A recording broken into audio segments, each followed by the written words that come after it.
Senator David Pocock. Thank you, Acting Deputy President. I thank Senator Hanson-Young for this motion to look into a project that absolutely deserves the scrutiny of the Senate. I would like to return to what we should be debating here today, whether or not to refer this to a committee. But find myself sitting here listening to what can only be described as APA talking points, gas industry talking points coming from the major parties. We heard from Senator McDonald about hysterical activism. Hysterical activism when we're talking about 2,300 medical professionals putting their name, their reputation, to an open letter to the Prime Minister expressing concern about the health impacts from Middle Arm on people in Darwin, on young people in Darwin, on future generations who are born in Darwin. Today in the building there were peak bodies representing 100,000 doctors across the country expressing these concerns about the direct impacts that Middle Arm will have on people in the Darwin area's health, people who live in the Beetaloo Basin, but also all Australians. The contribution that Beetaloo and Barossa and other projects will have on the climate. Senator Napier-Price talked about unfamiliar territory, agreeing with NT Labor. This is very familiar territory for those on the crossbench to have the major parties with a unity ticket when it comes to fossil fuel expansion in Australia. We've heard so many good things from the new government about the need to act, to take this seriously, to build an economy for the future. And millions of Australians have been so hopeful that that would happen. And yet at the same time we hear about the transition, we also hear about the expansion of the fossil fuel industry. And we're seeing $1.5 billion of taxpayer money going into the Middle Arm petrochemical hub and gas export facility. These sorts of decisions deserve the scrutiny of the Senate. Given the concerns that have been raised by paediatricians, by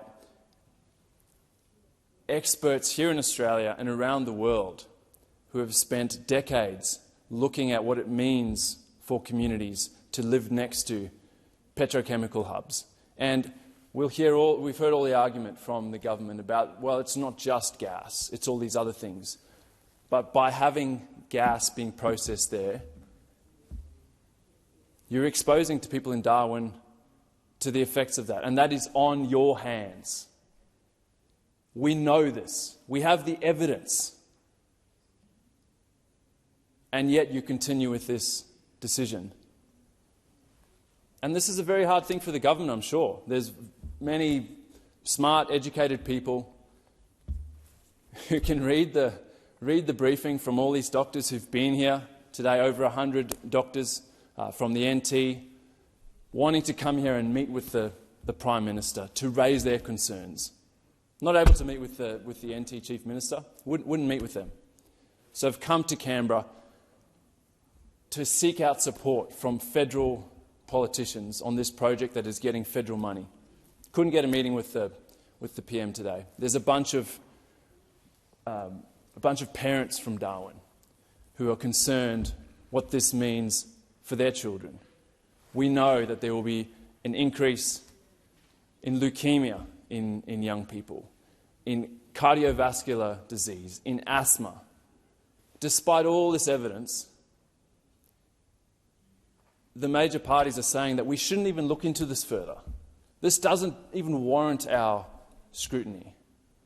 It's so absurd. It is absurd that you would not want this to have a little bit more oversight, to dig a little bit deeper, to be able to take these concerns on board.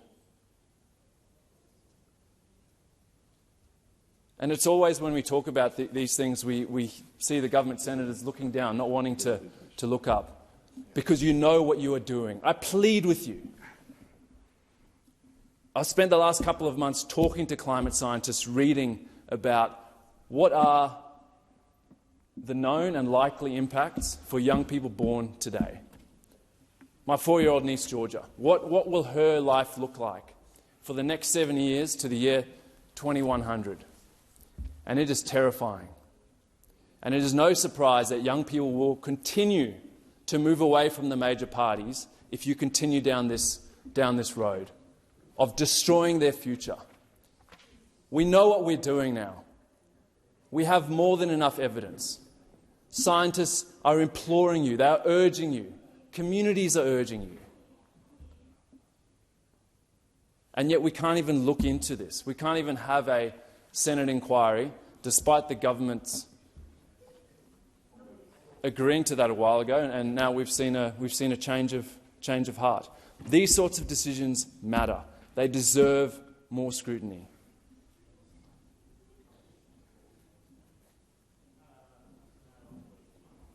The thing that we will be judged on by young people, by future generations, is what did we do now with the evidence that we have, the knowledge that we have to turn things around. And at the moment, we're failing them. We are failing young people and future generations. We are making decisions that are good for the short term, maybe. We're making decisions that are good for gas executives, gas corporations. I'd urge the government to reconsider this, to vote for a motion to set up a Senate inquiry into a very controversial project, controversial in the Northern Territory and across the country. Because while this will have immediate impacts on Darwin, this affects all of us. We share a climate, and this unlocks the Beetaloo, Barossa, some of the dirtiest gas in the country. Gas so dirty that, from what I've been told, they won't be able to pipe it with the CO2 in it. They'll have to vent the CO2 out at sea. Maybe in the future, carbon capture and storage, we can take the CO2 out and pump it back down. But these are the sorts of projects that the government is enabling with this $1.5 billion. So again, back to the core of this, of whether or not the Senate deserves to be able to look at Middle Arm, I urge the government to reconsider. This will not age well. We're already seeing projections for the Northern Territory, if we don't stop new fossil fuel projects, to become uninhabitable. Not hard to live in, uninhabitable. And your decisions around Middle Arm, your decisions to approve new coal mines, to kowtow to the gas industry, will make that a reality. So on behalf of the thousands of people who have been in touch with my office, who have said, yes, politicians have a duty of care to young people and future generations, I implore the government to allow the Senate to look into the Middle Arm.